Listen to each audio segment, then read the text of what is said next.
Alrighty, so we're back from the break. I apologize for the lack of videos here recently, but I do want to revisit the movement series that I had started for the Rapier. If you haven't seen those, I had done a couple of videos on just some general tips on staying alive when fighting in different situations when using either the Ice Gauntlet or the Fire Staff with the Rapier. But the thing that I also mentioned in those videos was that I wanted to eventually take a look at individual matchups and try to break down how to handle different builds in the game. And the matchup that we're going to be taking a look at in today's video is going to be Sword and Shield. The opponent here actually does end up switching his off weapon a couple of times, so we do end up having a couple of 1v1s here. But his main weapon is his Sword and Shield, so that is going to be the topic of the video today. Now, when it comes to fighting outnumbered or even fighting in 1v1s, the thing that you're going to want to do when trying to figure out how to take down each opponent is identify your strengths and weaknesses when you're comparing each other's builds. That is going to allow you to pretty much find out the kill condition for both yourself and your opponent, so you can try to avoid it for your opponent and land it for yourself. The main advantage you have over most builds in the game, honestly, is going to be mobility. So you want to really lean heavily on this by using it to jump in and out of combos and avoiding the amount of time that your opponent has to land damage on you. On top of that, because we were caught with our Ice Gauntlet, we have way more crowd control and combo potential than our opponent does. Don't get me wrong, he still does have quite a bit of CC potential, being that he is in strength sword and shield build, but he doesn't have as much potential to set up combos as we do. But the thing that is going to heavily lean into our opponent's favor is the damage reduction, being that we are in light and he is in heavy. So that is going to be the main thing that you want to try to avoid in this 1v1, is reducing the amount of time that you're getting hit by your opponent. So with all those things in mind, let's go ahead and jump back a little bit and see how this fight plays out.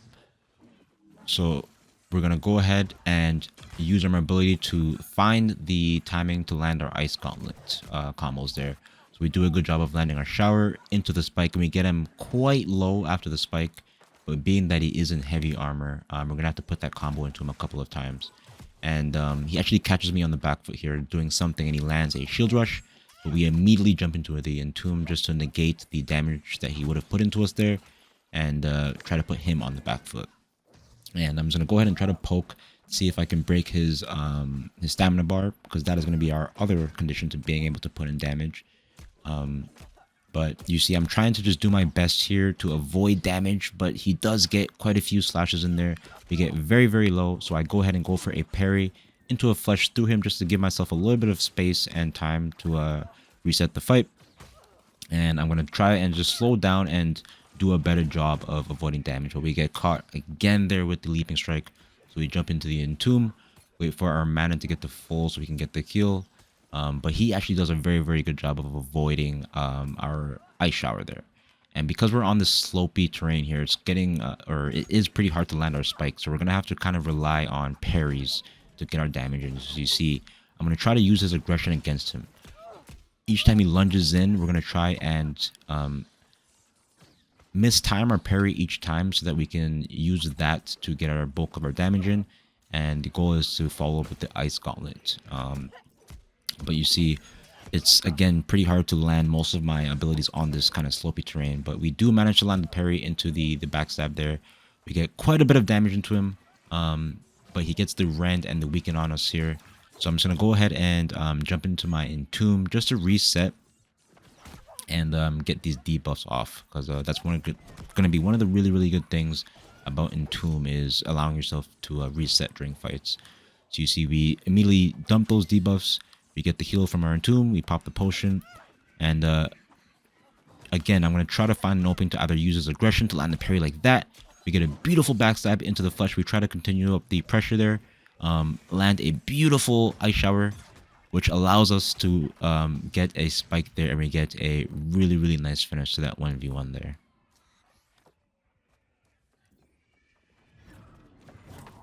So as I mentioned, we did have a couple of 1v1s, and the opponent does end up switching to a hammer, which ends up not being to his benefit because the hatchet was the thing that was allowing him to break out of our CCs and switch to being aggressive on us.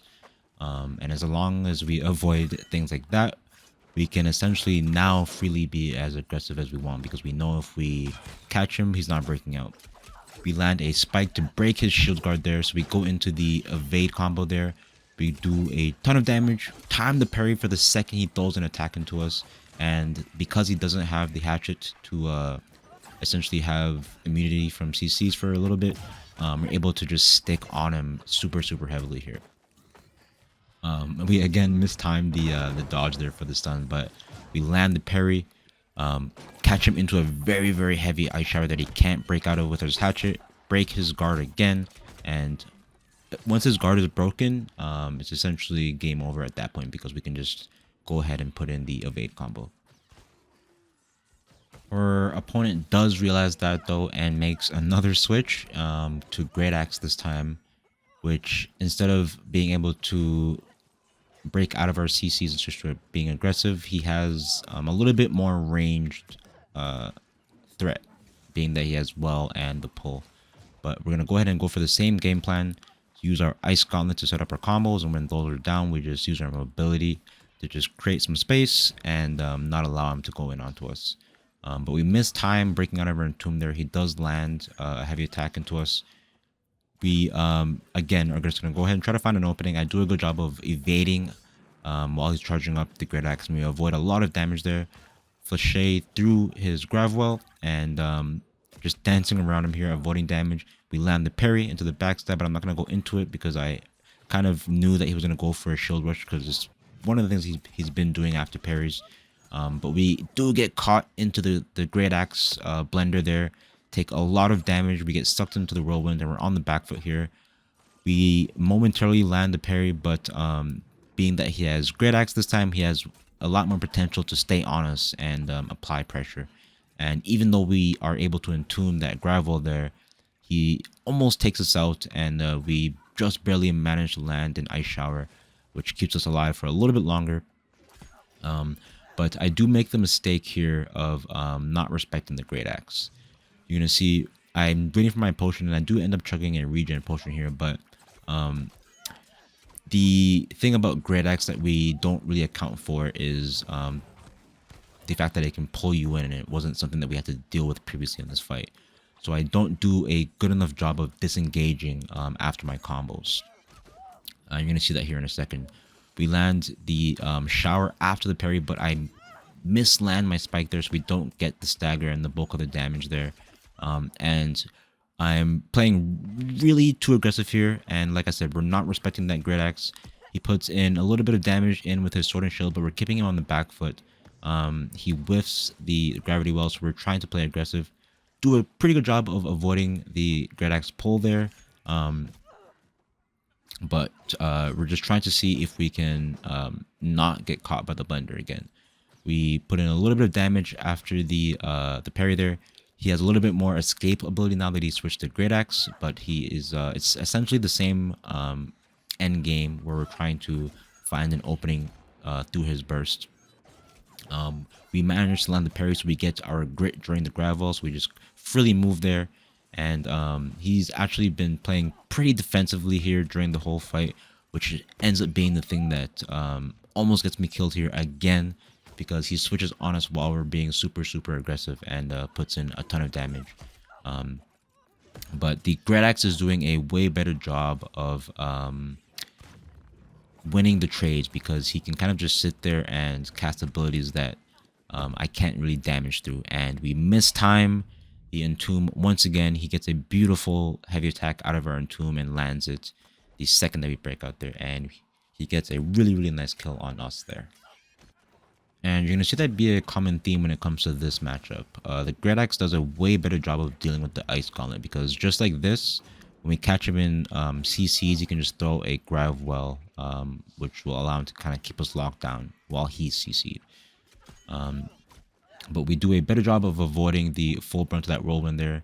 We land a parry, but we aren't able to put in really any amount of damage at all during that. And he again puts us on that back foot there by putting in a lot of damage, not really allowing us to regen. The Great Axe keeps us kind of sucked in there, and we take quite a bit of damage. And again, you see we get caught in the gravel after the CC, and with our flesh down and our entomb down, we don't really have much options. So we kind of have to make some adjustments ourselves here. So we end up making the switch to the Fire Staff, which pairs much better against the Great Axe. We have the extra amount of mobility that we are going to be able to use to not allow ourselves to get locked down by the Great Axe. And I'm actually pretty excited to do the Great Axe video, hopefully next year. But Great Axe is an interesting weapon to fight against, but I find that the Fire Staff does a really good job of dealing with that. But being that his main weapon is still Sword and Shield, our approach to this fight is going to be the same. Now that we have the mobility to deal with the Great Axe, it's going to be go in for a combo, and when we're not doing damage and our abilities are down, try to use our mobility to reduce the damage that we take. But the kind of change that ends up happening in this fight is he ends up switching back to Hatchet, unfortunately. And the Hatchet was the thing that was able to deal with our Ice Gauntlet, but being that we're on Fire Staff is kind of a mismatch for him. So we end up just going full aggressive on him. The Hatchet isn't really providing him the benefits that it was before, which was breaking out of our CCs, preventing us from landing damage. With the Fire Staff, we can be applying damage at range and switch to a melee pressure, which is one of the things that makes this combo so aggressive and so deadly. So you're going to see, I'm just going to chase him down here, try to throw in a couple of light attacks to get some dot ticks on him, throw out a fireball every single time it's up. But other than that, we're going to just go ahead and run away a little bit here just to get away from the bears so it doesn't aggro us. But again, use that mobility. We're going to space ourselves out here, throw a light attack out, throw a fireball, avoid some damage, and again, just preventing him from landing damage. We roll into an incinerate there, get a pretty juicy one onto him. We'll go into a parry into the backstab, throw a ton of damage, and unlike the Ice Gauntlet, we can just switch to the Fire Staff and continue to be aggressive. So we burn out through him, get another burn stack, land another parry, and he continually either has damage over time from our Fire Staff or our Rapier in his face putting in a ton of damage. So he's trying to figure out how to deal with that with this weapon setup, trying to use some terrain to his advantage, but being that we have Fire Staff, it's really hard to get away from a build like this with as much mobility as we have. And you're going to see he constantly just is under pressure. You can see he has a ton of fire dots on him. We again, each time he decides to go in and gets the range to put in damage into us, we throw out a parry and just turn the fight back onto him. Unfortunately, my hard drive does end up getting full there, so I didn't end up catching the end of that fight. But I do hope that this video was helpful in figuring out how to deal with Sword and Shield. It's really a dance of jumping in and out of fights, and if they have the amount of aggression to kind of put you on the back foot, it's harder to break their guard, but breaking their guard and getting your combo in is going to be the kill condition, if you may, to try to win those fights. But I hope the video was helpful. If you guys have any questions, don't hesitate to ask below in the comments. But as always, thank you guys so much for watching. Have a great day.